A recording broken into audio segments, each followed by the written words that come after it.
নমস্কার বন্ধুরা, আমি সুমি। আপনারা দেখছেন সুমি রান্নাঘর। আজকে আবার নতুন একটা ভিডিও, নতুন একটা রেসিপি নিয়ে চলে এলাম।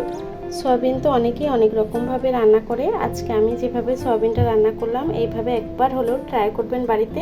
কেমন হয়েছে কমেন্ট বক্সে জানাবেন। ভিডিওটা যদি ভালো লেগে থাকে চ্যানেলটাকে সাবস্ক্রাইব করে ভিডিওটা লাইক দিয়ে দেবেন। চলুন তাহলে এই রেসিপিটা শুরু করা যাক। প্রথমে আমি একটা প্রেসার কুকার নিয়ে নেবো ডালটা সিদ্ধ করার জন্য।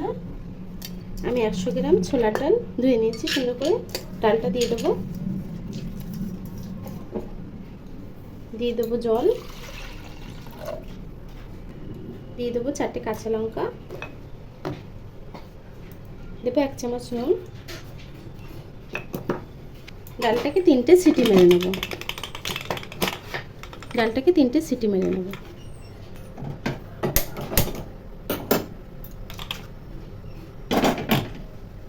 আমি তরকারির জন্য একটা মশলা বানিয়ে নেবো। একটা মিক্সার বাটি নিয়ে নিয়েছি।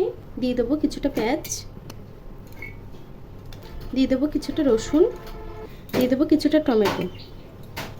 টমেটোটা দিয়ে একটা পেস্ট বানিয়ে নেব। দেখুন বন্ধুরা, মশলাটা হয়ে গেছে। চলুন তাহলে রান্নাটা শুরু করা যাক। দেখুন বন্ধুরা, ডালটা সিদ্ধ হয়ে গেছে। ডালটা নামিয়ে নেব। আমি একটা কড়া বসিয়ে নেব।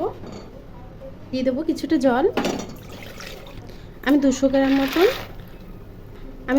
মতন সয়াবিন দিয়ে দিলাম। আপনারা চাইলে কম বেশি করতে পারেন। 1-2 মিনিট সয়াবিনটাকে একটু গরম জলে ফুটিয়ে নেব। দেখুন বন্ধুরা, সয়াবিনটা কিন্তু ফুটে গেছে। দেখুন কত বড় বড় হয়ে গেছে। এখন সয়াবিনটাকে তুলে নেব।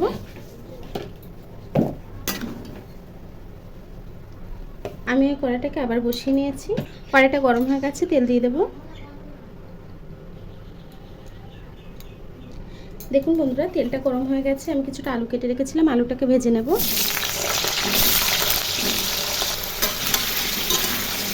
আলুটাকে একটু ভেজে নেব। দিয়ে দেবো সামান্য একটু হলুদ গুঁড়ো, একটু নুন দিয়ে আলুটাকে ভেজে নেব। বন্ধুরা, আলুটা কিন্তু হালকা ভাজা হয়ে গেছে। আলুটাকে তুলে নেব।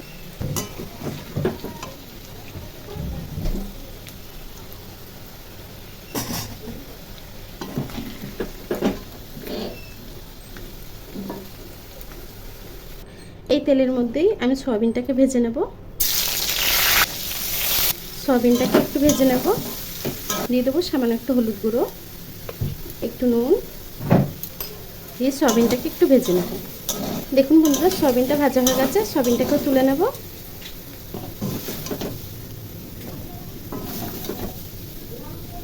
বন্ধুরা, ওই কড়াটায় আমি আবার একটু ধুয়ে বসিয়ে নিয়েছি। এখন তেল দিয়ে দেবো।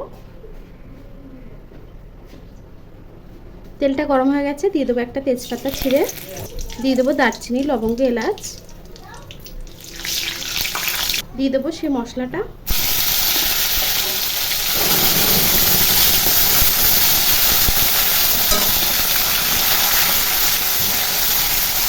বাকি মশলাগুলো অ্যাড করব। দিয়ে দেবো 1 চামচ আদা বাটা, দিয়ে দেবো 2 চামচ জিরের গুঁড়ো,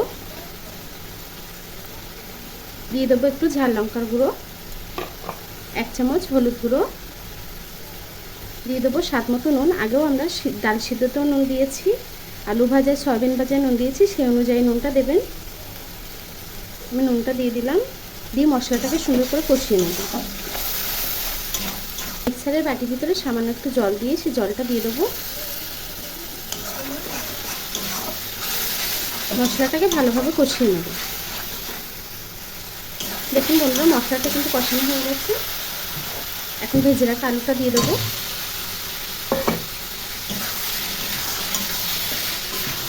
সয়াবিনটাকেও দিয়ে দেবো।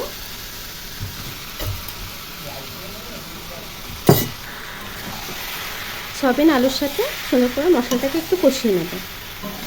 দেখুন বন্ধুরা, সয়াবিনের সঙ্গে মশলাটা কিন্তু ভালোভাবে কষানো হয়ে গেছে। এখন যে ডালটা সিদ্ধ করে রেখেছিলাম, ডালটা দিয়ে দেবো।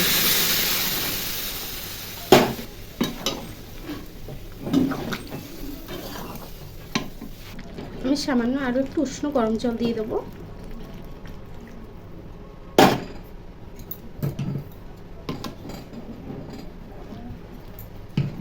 তরকারিটাকে 5 থেকে 10 মিনিট রান্না করে নেব। দেখুন বন্ধুরা, তরকারিটা কিন্তু হয়ে গেছে। এখন দিয়ে দেবো একটু গরম মশলা বেটে 1 চামচের মতো,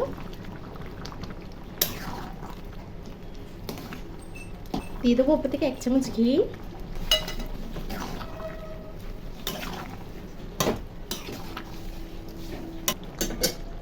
ওপর থেকে ছড়িয়ে দেবো ধনেপাতা কিছুটা।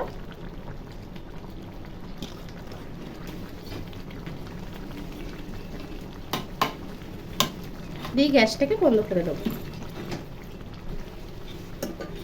দেখুন বন্ধুরা, তরকারিটা হয়ে গেছে, এখন নামিয়ে নেবো।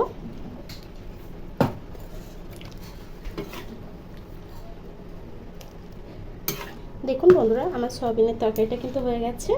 এভাবে আপনারা রেসিপিটা ট্রাই করবেন, কেমন হয়েছে কমেন্ট বক্সে জানাবেন। এতক্ষণ ধরে আমার ভিডিওটা দেখার জন্য আপনাদেরকে অসংখ্য ধন্যবাদ।